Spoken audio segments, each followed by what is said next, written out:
Bonjour, je suis Eugénie, professeure en yoga et en pranayama. La vidéo qui est proposée est issue d'une formation sur la transmission du pranayama qui est désormais donnée en présentiel. Alors, on continue notre petite série sur Kapalabhati. Kapalabhati, on le sait, à la base, c'est plutôt un kriya qu'un pranayama. C'est en tout cas ce que son nom nous indique. Kapala, ça veut dire crâne, bhati, ça veut dire lumière, éclat. Kapalabhati, ça veut donc dire étymologiquement la lumière dans le crâne ou le crâne qui brille. En tant que kriya, c'est-à-dire en tant que technique de purification, Kapalabhati est dynamique, tonique et il vise à nettoyer le système respiratoire, à stimuler les organes abdominaux et à clarifier le mental. Mais il est aussi possible de pratiquer Kapalabhati comme un pranayama, c'est-à-dire de façon plus subtile, plus intériorisée, avec des mouvements abdominaux très discrets et très délicats. Et ça change profondément la respiration et ses objectifs. Je vous propose d'essayer ensemble. Là, on a vu Kapalabhati comme un kriya. Donc vous avez vu, c'est assez puissant, ça nettoie, ça fait bouger le ventre, ça active la zone digestive, etc., etc. Mais il est aussi possible de faire Kapalabhati comme un pranayama, c'est-à-dire comme quelque chose de beaucoup plus fin et beaucoup plus subtil. Je vous en parle brièvement, juste pour que vous ayez une idée et que vous puissiez un petit peu le pratiquer si vous avez envie. Donc Kapalabhati Kriya, mouvement très ample et très puissant des abdominaux. On a vraiment le ventre qui travaille et on sent qu'on ne pourrait pas faire ça pendant un quart d'heure. Ce serait trop pour les abdos. Par contre, le Kapalabhati Pranayama, on pourrait faire ça pendant un quart d'heure. Et d'ailleurs, même certaines pratiques proposent de faire ça un quart d'heure, une demi-heure.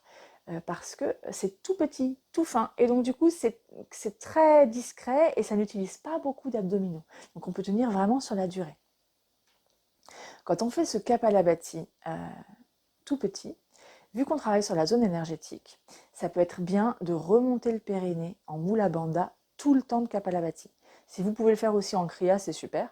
Mais voilà, dans ce pranayama-là, comme c'est tout petit, on peut travailler en remontant le périnée. Du coup, comme on remonte le périnée, on va sentir que tous les muscles du pubis sous le nombril sont un peu plus contractés. Kapalabhati va donc venir se placer dans la zone au-dessus du nombril.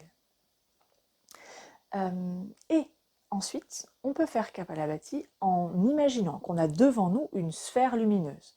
Vous envoyez chaque expire vers la sphère lumineuse et accompagné du son Om. On va faire ça par exemple pas très longtemps, une petite minute, juste pour voir ce que ça donne. Je remonte mon périnée.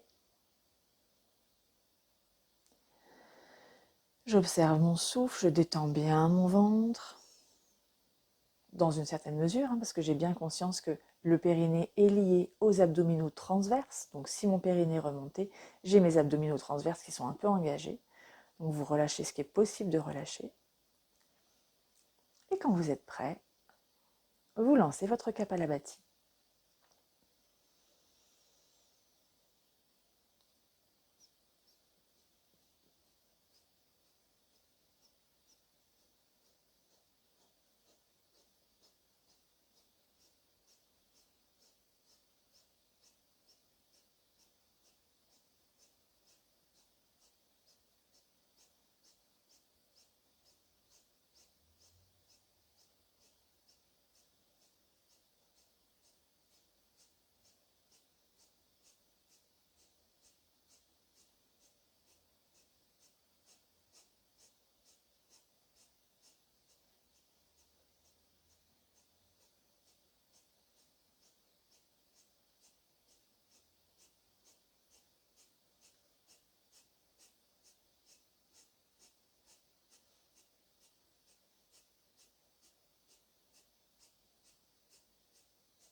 Préparez-vous à arrêter et puis vous pourrez expirer. Prendre une grande, large inspire. Placez vos 3 bandhas et Ketchari Mudra, la pointe de la langue sur le palais.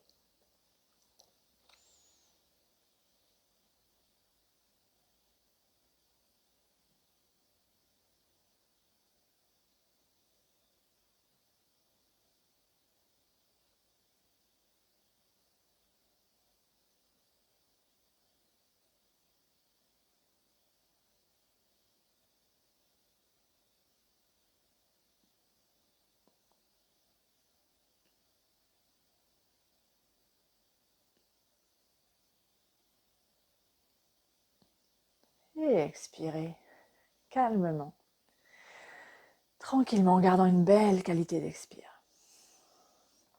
Observez.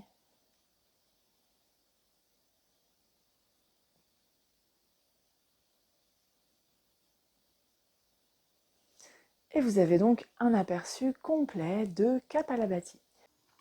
En adoptant cette approche plus subtile de Kapalabhati, on peut soutenir la pratique sur une durée beaucoup plus longue sans avoir de fatigue, de tension ou de douleur au niveau des abdominaux.